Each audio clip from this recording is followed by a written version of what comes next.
Hello, I'm Gus Downing, publisher and editor of the D&D Daily, and this is the LP News Network. We're here today in New York City at the NRF's Big Show with Bob Moraca, CPA, CPP, CFE, MBA, and Vice President Loss Prevention for the NRF, and Dan Faketty, Vice President Asset Protection for Southeastern Grocers, and the current NRF LP Council Chairperson and long-term member of the Council. The NRF Big Show is the world's largest retail conference and expo, and it isn't just a conference, it's a community filled with a global audience and exhibitor base that could only come from NRF. It's a marketplace for ideas and relationships, a chance to forge new partnerships, try out best-in-class experiences, and learn from some of the biggest players transforming retail today, an event guaranteed to drive impact. The NRF itself is the world's largest retail trade association, representing retailers from around the US in more than 45 countries. The NRF's loss prevention community works with the retail LP professionals, law enforcement, and government agencies to protect retailers, people, assets, reputations, and brands.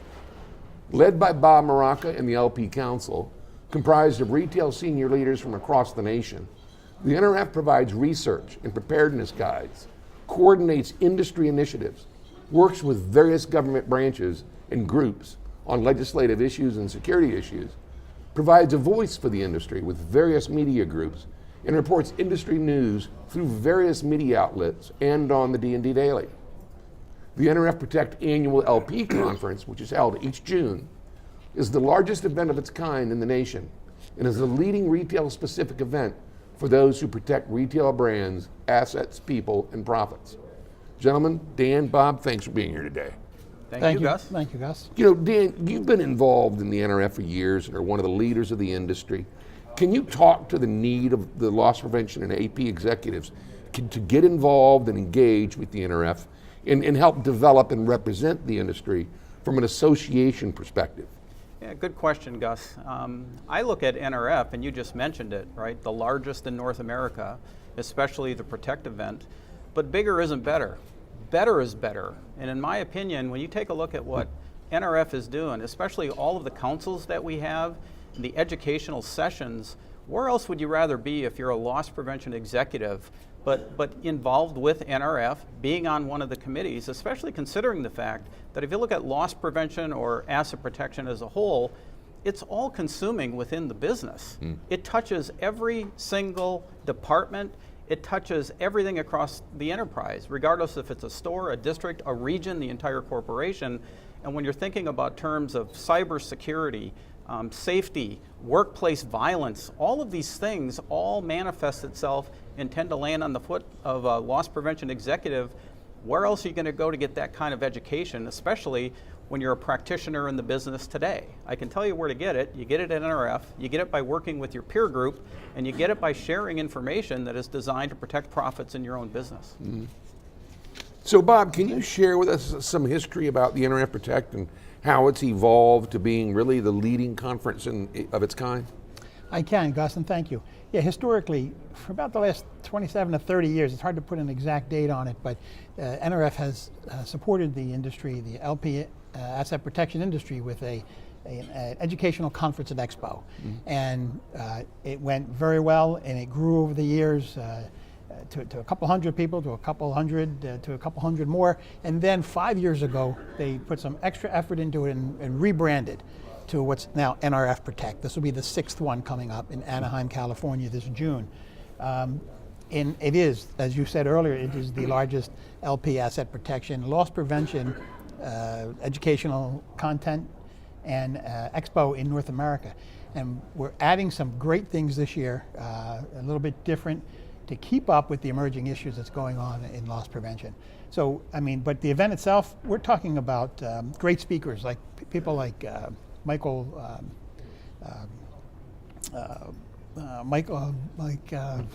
former head of the CIA, Michael Hayden, excuse me. Sorry. Former head of the CIA, former head of the NSA, comes to those events, talks to us in an intimate, small setting, dialogue to find out what the world threat situation looks like. You know, we're not just protecting ourselves anymore from the criminals around the corner. We're part of open source Department of Homeland Security threat worlds and threat committees where, like unfortunately, marketplace bombings and things of that nature, malls can be under attack, active shooter. So the risk has grown so immensely. Kathleen Lanier, who's former Washington, D.C. police chief, now head of security for the NFL, came 2 years ago and chatted with us. Peyton Manning, Dan got to interview Peyton on stage. Not just, you say, well, what does he know about LP? He doesn't have to. It's winning strategies, how to get along with people, how to create winning attitudes, the whole thing. That's what loss prevention leaders have to do. And Dan is a shining example of our volunteer leadership on the council that help build NRF Protect. So it's built by LP professionals, LP executives for LP, whether you're an emerging leader, a middle manager, or an executive. It's built for you, and we're pretty excited about it. So the council really steers the development of the Protect conference each June.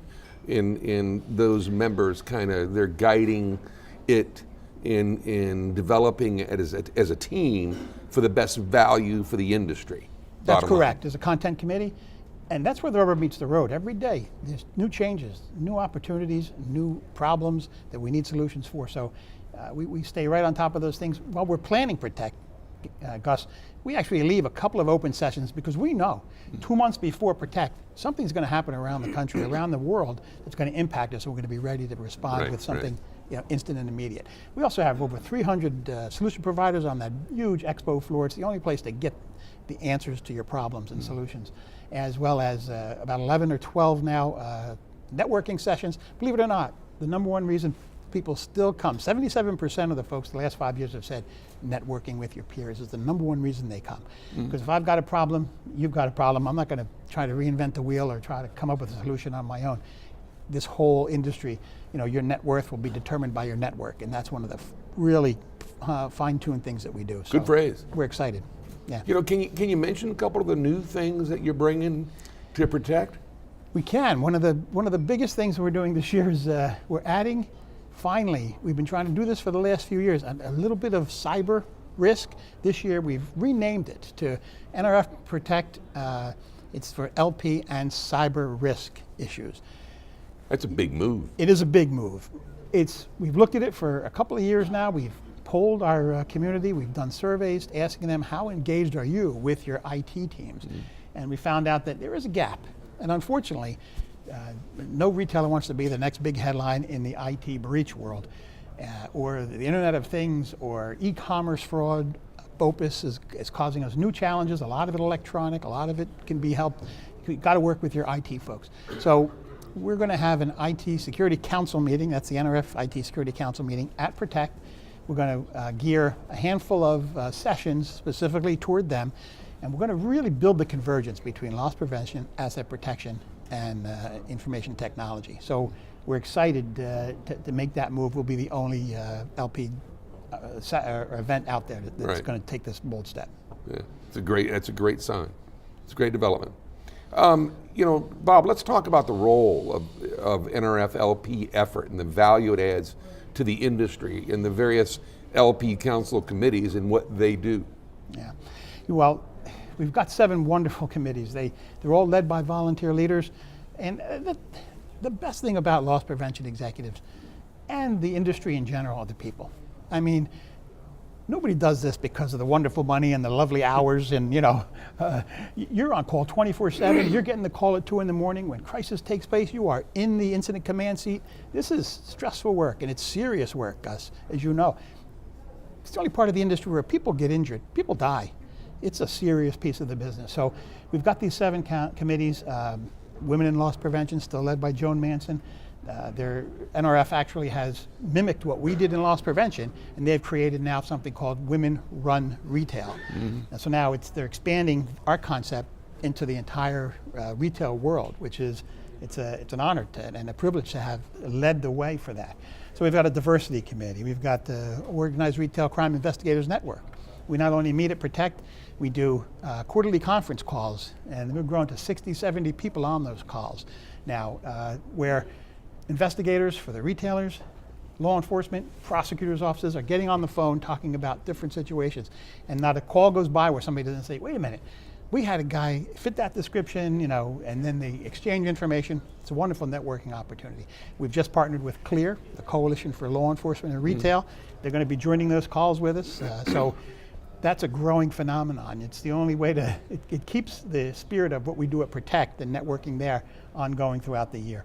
Then there's a legislative committee, and just to mention, we supported the criminal justice reform that just went through Congress. I mean, to get the Congress to actually agree on something was pretty incredible. The White House asked us at NRF, what do you feel about that? So we went to the executives like Dan and the others, and he could talk about that a little bit if he'd like after. But we said, how are you with this? And it's not, remember, it's not decriminalization. Don't cross, you know, it's not decriminalizing anything. It's called the First Step Act of Criminal Justice Reform. Basically, it says if you're in jail for a nonviolent crime, like shoplifting, like theft, like retail theft perhaps, if you get a job, get some training on good behavior and things like that, you can reduce your sentence. And it really is aimed at lowering the recidivism rate. Give people a second chance, an opportunity to get themselves a career, perhaps in any trade they might be interested in, more training so that when they do come out of jail, they don't go back, right? 66% recidivism rate nationally has been around for a long time, trying to help impact that. So, Wonderful thing. Dan, did you want to talk about that at all? Well, other than the vast majority of retailers supported it. And in some respects, I think we were a little surprised. But most of the retailers in the industry actually got behind that legislation, and that sent a message. And boy, it's been a long time actually since I've seen legislation get through the Congress and pass so quickly. It was a pleasant surprise. We're pleased to say that the NRF and our team and our volunteer leadership helped push that through. So we do that legislation. I just don't want to leave anybody out. We also have the Research and Education Committee and the Awards Committee. Research, I think we'll talk about in a minute, but the awards, we still do the Ring of Excellence Award, the Law Enforcement Appreciation Partnership Award. So there's so many great things that the council's doing. And we have some ad hoc councils, you know, executives in transition, when a layoff or an outplacement takes place. We try to outreach to those folks. In addition to, we have a kind of ad hoc committee to work with the malls. Malls have problems, you know, impacts to retailers and vice versa. So we've got partnerships developed over the last few years in everywhere you can imagine. You know, Bob, the NRF provides a number of LP-specific research studies and preparedness guides. Can you walk us through those and give us a feel for their impact? Sure can. The two big ones are the National Retail Security Survey, now in its 26th year, I believe, and then the Organized Retail Crime Survey. Both were put out, one in June of last year and one in October. The statistics are pretty tremendous in there, and they show the trends and kind of what's happening. This is where we learned, you know, like years ago, we knew there was a more aggressive retail criminal. So you hear those things, so we're the wing that says, let's go ask our retailers, what are they seeing? And sure enough, 97% in our first time we asked that question came back and said, oh, absolutely, we're seeing a more aggressive. I think it was 27% of that 97% said it is extremely aggressive. Pushing, people getting pushed, shoved, punched, used of mace, all these different things for no reason, things that didn't happen before. So then we look for solutions for those issues. We asked for the first time in the National Retail Security Survey about how are you interfacing with your IT folks? Are you meeting, you know, monthly, quarterly? Are you in charge of it? Are you at least on the team that would be, you know, brought to bear if you have an issue? A lot of folks were meeting quarterly, maybe 44%. Some people were meeting every 6 months, which I just don't think you're not meeting if you're meeting every 6 months. And then there was about 15 to 18% who haven't even shaken hands with their IT folks, which is an alarming. It is alarming finding. And it was. I mean, when I read that, I was very surprised. So I'll give you an example. At least in my business, I meet once every 30 days. Not just me; it's our entire team. My asset protection direct reports meet with the IT security direct reports, and we develop strategies designed to protect the business. Now, you know, with all due respect, you know, I'm a loss prevention professional, and I've said this before. I'm not gonna stop the Chinese hackers from penetrating the network. But at the end of the day, one of the things that I learned early on working with IT professionals is probably one of the most things that keep them up at night is the exposure that we have in stores, exposure to servers, exposure to data, and that falls right into the lap of the loss prevention professionals that are designing security systems. how better to design your security systems, especially from an internal threat standpoint, than to be having conversations with your IT professionals, especially your Chief Information Security Officer. Well put. And at the end of the day, again, I think we were a little surprised. It's another reason that we've been pushing to get the cyber piece into PROTECT, so that we can begin to merge both groups together, and we can begin to attack this problem, the internal threat, the external threat, and see how best to share information with all the professionals together or collectively at one conference. And we're pretty excited about them joining us this year. You should be. And just yesterday at our CIO meeting, the Chief Information Officers Council meeting, I sat in, and sure enough, one of the most interesting stats that came out, that 90% of the breaches that take place still take place between the keyboard and the chair. So it's the human element that's causing the problem. They're clicking on the wrong thing, they're introducing a software or malware. The technology is going to be great to lead you to the problems, but it's the human training. That's where we come in, to investigate, to creative ways of training and things. So it's a good mix. It's a good mix. Is there anything else for the show in June that you'd like to share with the audience that's coming up with PROTECT? Yeah, I'll tell you what, we took on a real interesting challenge with help from Keith White, who chairs our diversity committee. I think we all know Keith, been engaged with that for a long time. We talked about getting a professional to come in and talk about unconscious bias, from a diversity standpoint. And we found a wonderful speaker, Carla Harris. She works for Morgan Stanley. She's an economics professional, but she has been able to create probably the best training, and she's written books on it. She's probably the premier person in the country. She's going to be keynoting at PROTECT to talk about unbiased. And that unconscious bias is, how do you look at someone? How do you envision them? Oh, they look like a nice person. Your mind is, years ago they used to say you get 30 seconds, right? They're now saying with the technology and the internet and the FaceTime, you're getting milliseconds to look at someone and say, oh, that's a good person, I'm going to hire that person. Turns out that your first impressions are not always correct, So you've got these unconscious biases that are being stimulated by the new technologies. It's really an intriguing process. It's upon us, and Carla's going to do a great job. So we've got that going. I already talked about the de-escalation and volatility, right? The more aggressive retail criminal. We've got another whole session on that, the best way to handle those situations and how we're working with it. We're going to bring back roundtable discussions where you can get 50, 60 LP execs in a room, have tables with different topics, and say, oh, I want to know about that, that issue, whatever those things are, the burning issues that are going on. We'll have a security executive from the council at that table to have some dialogue, and then perhaps they report out. It's always, we've missed that the last couple of years, and we think that's good. And then the other thing is active shooter. We actually passed on it last year because if you're not trained, you're not doing something in active shooter, you've missed the boat for the last 5 years. But we thought this year, let's bring it back. Let's talk about the terror attacks and the other pieces of that, and where facial recognition comes in and other technologies to help combat that specific issue. So it's going to be new. It's going to be cutting edge, and we're pretty excited. Dan, as the chairperson for the NRF, in the LP Council, can you talk to us about the council itself, the work and the value it provides to the LP industry and the value it provides to the overall industry? Yeah, I think we just talked about it with cyber, right? While it was really the research and the education committee that began to come and say, hey, we need some questions on cyber, that was added to that. That's an example of a committee that is led by a loss prevention professional, and at the end of the day, that committee, which comprises, I think, 8 to 10 individuals, are literally sitting down, a couple of times a year. They're having conference calls, and they're identifying what we need from a research standpoint, from an education standpoint. They're bubbling that up into the executive leaders at NRF and Bob and myself, and then we'll sit there and have a conversation about it. And before you know it, here we are. We're adding questions on a survey. We're looking at the results, and then we're immediately taking action with respect to getting cybersecurity on the PROTECT agenda. Every one of these 7 committees is led by a leader. When you look at things like legislative, how important is that to our industry? We want to make sure that that all of the laws, especially the national laws, are not going by the wayside. So NRF does a great job, at least on the Hill, at least representing us and representing our interests, not just loss prevention, but business as a whole. And we play a vital role in that, especially with each one of these 7 committees that are ongoing all year long.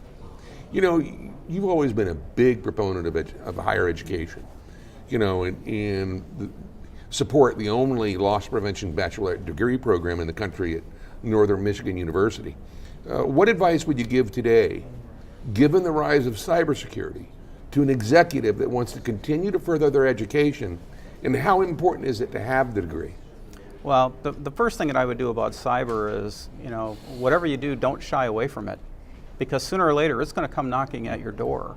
What you should be doing as a loss prevention professional, especially from an education standpoint, is trying to learn as much as you possibly can, not just about the world that you live in, i.e. the physical security things, the internal threats, but really what your IT business partners are doing as well.